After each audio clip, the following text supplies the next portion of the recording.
انشاءاللہ آج کے درس میں ہم یہ 2 لائنیں دیکھتے ہیں. یہ جو 2 لائنیں آپ کے سامنے میں پیش کر رہا ہوں، یہ دونوں لائنیں جو ہیں یہ کھڑا الف،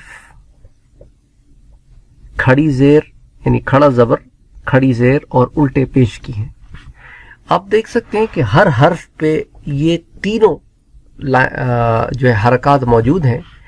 تو کھڑا زبر جو ہے یہ ایسے زبر اوپر آتا ہے، کھڑی زیر جو ہے یہ نیچے آتی ہے، اور الٹا پیش جو ہے وہ ایسے آتا ہے، یعنی بالکل انورٹڈ ہوتا ہے. تو اب جو کھڑا زبر ہوگا یا کھڑی زیر ہوگی یا الٹا پیش ہوگا تو اس کو ایک مد برابر آپ کھینچیں گے، اور اس کے بعد آپ اس لیٹر کی ساؤنڈ کو پرولونگ کریں گے.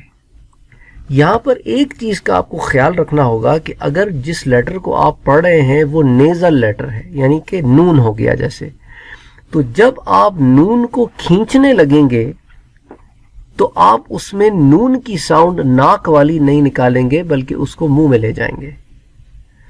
تو اب ہم اس کو دیکھتے ہیں.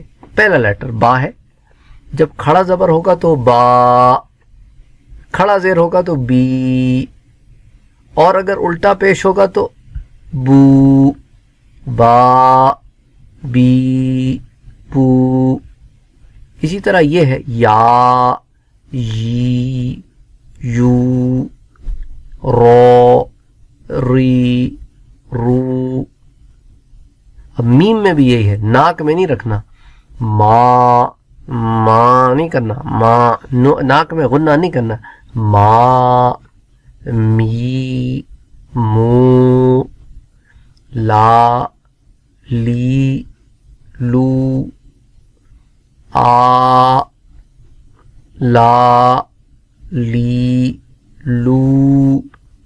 اچھا واو پہ آ جاتے ہیں، وا، وی، وو. اب نون پہ آ جائیں، یہ ایک اور جو نیزل لیٹر ہے، نا، نی، نو، ا، ای، او، ہ، ہی، ہو، ع، عی، عو، غا، غی، غو، ح، حی، حو. تو اب کھڑی زیر نیچے، کھڑا زبر اوپر، اور جو الٹا پیش ہے وہ او کی ساؤنڈ میں آئے گا. تو آج یہ 2 لائنیں رکھتے ہیں، پھر انشاءاللہ اس کی جو باقی لائنیں ہیں ان کو دیکھیں گے.